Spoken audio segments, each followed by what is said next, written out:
में बाल भोग पा रहे हैं ना, वो भगवान शंकर के ध्यान का विषय है, भगवान शंकराचार्य के ध्यान का विषय स्वाध्याय में पढ़ा था।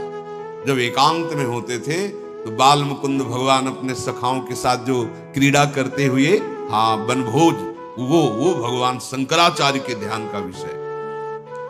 ये ज्ञान केवल बुद्धि को दौड़ा करके, परास्त करके और उसे भगवान में लगाने के लिए। बहुत बुद्धिमान होते हैं, चलो वेदांत चल, भाग दौड़, और दौड़ के जब हार जाना तब बोलना जैसे सनकादि बोलते हैं, हरि शरणम हरि शरणम। सनकाद से बड़ा कोई ज्ञानी है? बहुत सुंदर प्रसंग, अगर ये समझ जाओ तो बात है, निश्चिंतता आ जाएगी। नाव में बैठने का मतलब समझते हो समर्पण। अगर तुम्हें अपने नाविक की सर्वज्ञता, सर्वसमर्थता और सुहृदता, इन तीन बातों पे विश्वास नहीं है तो कूद जाओ, तैरो तैरो। और इतना बाहुओं में बल होना चाहिए कि अथाह अगाध असीम अनंत, कई किलोमीटर नहीं है, अथाह अगाध असीम अनंत समुद्र है। जैसे भगवान अनंत ऐसे उनकी माया अनंत। भगवान अनिर्वचनीय तो माया भी अनिर्वचनीय, कैसे पार हो गए? अच्छा, नौका में तो कोई शत्रु प्रहार कर दे जलचर जीव, ऐसी वो नौका नहीं है, पहुंच ही नहीं वहां तक। इतनी ऊंची विशाल सुदृढ़ नौका है। और तैरने चलोगे तो बड़े जलचर जीव हैं, हाँ वैसे एक बार में एक झटके में ले जाए, तुम्हारा अस्तित्व खत्म कर दे, ऐसे ऐसे विकार, ऐसे ऐसे इस भव समुद्र में। तो मेरी बात मानो, नाव से उतरने की कल्पना भी मत कर लेना, क्योंकि बड़े भयावह जीव हैं, काम क्रोध लोभ मोह मद मत्सर ऐसे। अगर तुम्हें तनिक भी अहंकार है, अभी अपनी चिंता है, तो फिर शास्त्रीय वैराग्य धारण करो, विवेक उत्पन्न करो, मुमुक्षुता जागृत करो और तपस्या परायण रहो। बैठो 12 घंटे पद्मासन लगा करके प्राणवायु का संशोधन कर। 12 मिनट तो बैठ नहीं सकते ऐसे ऐसे ऐसे ऐसे। और बात हमको ऊंचाई चाहिए। तुम हो कौन? अभी तुम कौन हो? किस ऊंचाई को प्राप्त करना चाहते हो? बस अच्छे से अंदर से समझना। जब तुम्हें नाव में बैठने का अवसर मिल गया तो अब तुम्हें अपनी चिंता नहीं करनी। तुम अपनी चिंता करने वाले होते कौन हो? कितनी कितनी मस्त एकदम हृदय में शीतलता प्रदान करने, तुम होते कौन हो चिंता करने वाले? तुमने अपने आप को प्रभु की शरण में दे दिया है। हमने बहुत पाप किए हैं, बहुत नीच हूं, बहुत दुष्ट हूं। तो दो बातें आप समझो, आपिचेत सुदुराचारो या कोटि विप्रबद लागे जाहू, या जो नर हो चराचर द्रोही आवे सभे शरण तक मोही।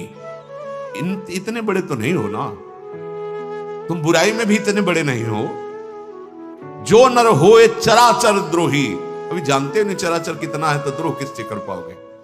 कोटि विप्रबद लागे जाहू और आपी चेत सुदुराचारो। घबरा क्यों रहे हो?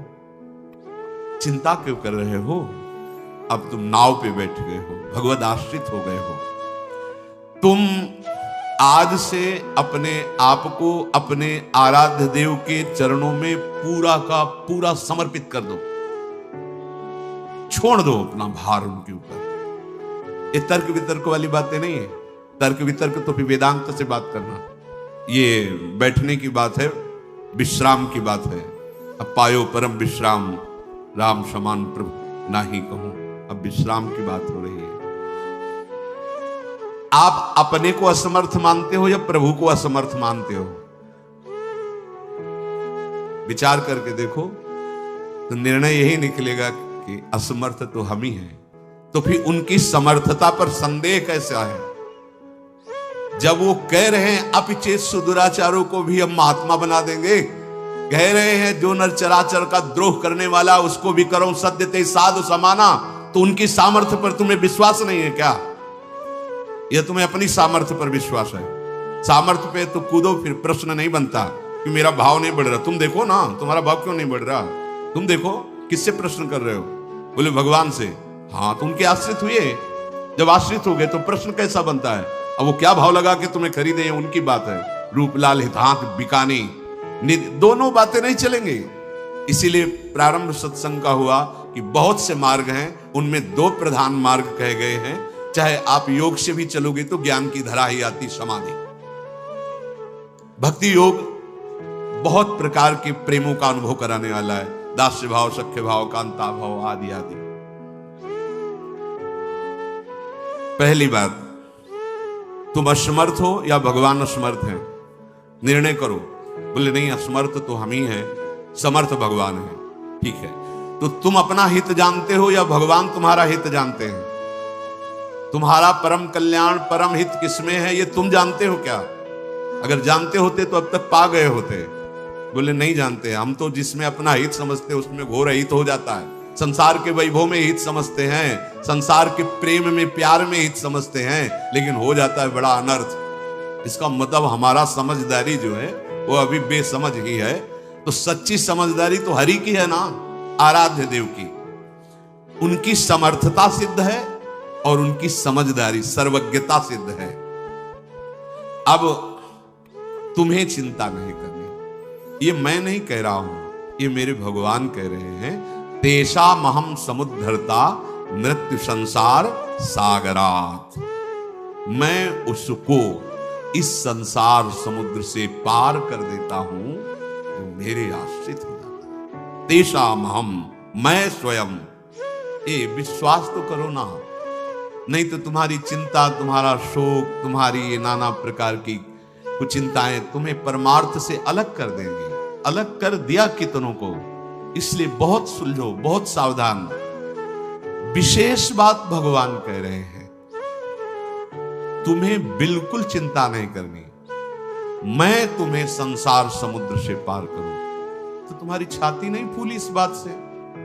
कोई एक साधारण पदाधिकारी कह दे कि आज से कभी भी फोन कर लेना, तो फूले फूले घूमोगे, 50 लोगों से बताओगे कि हमारा वो मित्र बन गए हैं और वो कह रहे थे कभी यार। तो अब यार क्या चिंता, वो तो अमुक पदाधिकारी है, फोन करेंगे, पता नहीं वो फोन दोबारा जिंदगी में उठाए कि ना उठाए, वो तुम्हें पहचाने कि ना पहचाने।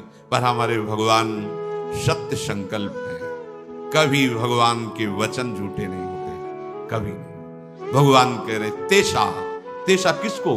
जिसने मेरा भरोसा लेकर मेरे को आत्मसमर्पण कर दिया है। तेषा महम समुद्धरता मृत्यु संसार सागरात।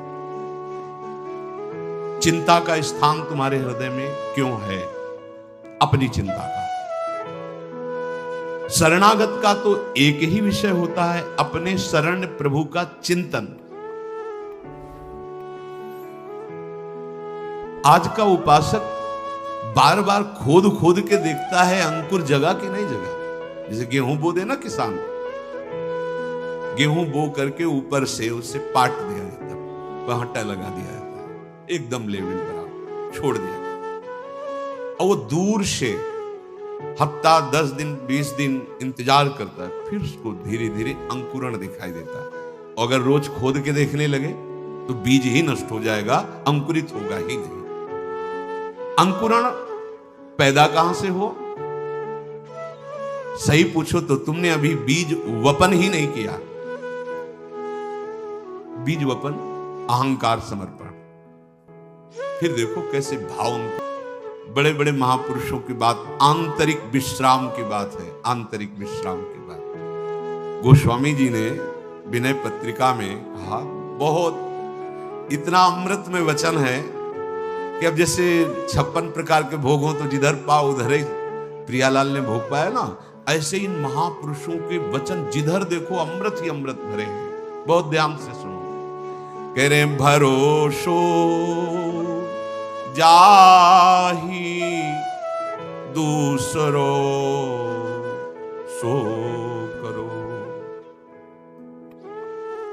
मुको तो राम को नाम कल्प तरु, कलि कल्याण भरो, भरोसो जाहि दूसरो सो करो। कर्म उपासन ज्ञान वेद मत, सो सब भांति खरो, मोहितो सावन के अंधही, ज्यों सूझत रंग हरो, भरोसो जाहि दूसरो सो करो। गोस्वामी जी, तुम्हें अगर प्रभु से बढ़कर कुछ और लग रहा है तो तुम करो भरोसा, जैसे महाप्रभु हरिवंश चंद्र जी कह रहे हैं, मेरे प्राणनाथ श्री श्यामा शपथ करो तन से, राहो को काहो मने दिए। तुम्हारा जहां मन चाहे अपने मन को लगा लो भाई, स्वतंत्रता मिली है मानव जीवन में, विषय में लगा लो, पद प्रतिष्ठा में, नाना प्रकार के विकारों में, या और कहीं उपासना में। लेकिन मेरे प्राणनाथ श्री श्यामा शपथ करो। गोस्वामी जी भी इस पद में आखिरी में शपथ करके कहते हैं। गोस्वामी जी कह रहे हैं जिसको दूसरा कोई दिखाई दे रहा हो ऐसा, नहीं है दूसरा कोई, हम आपको हृदय की बात कहते हैं, ऐसा स्वामी कोई नहीं। अगर कोई शिकायत कर देना कि आपका ये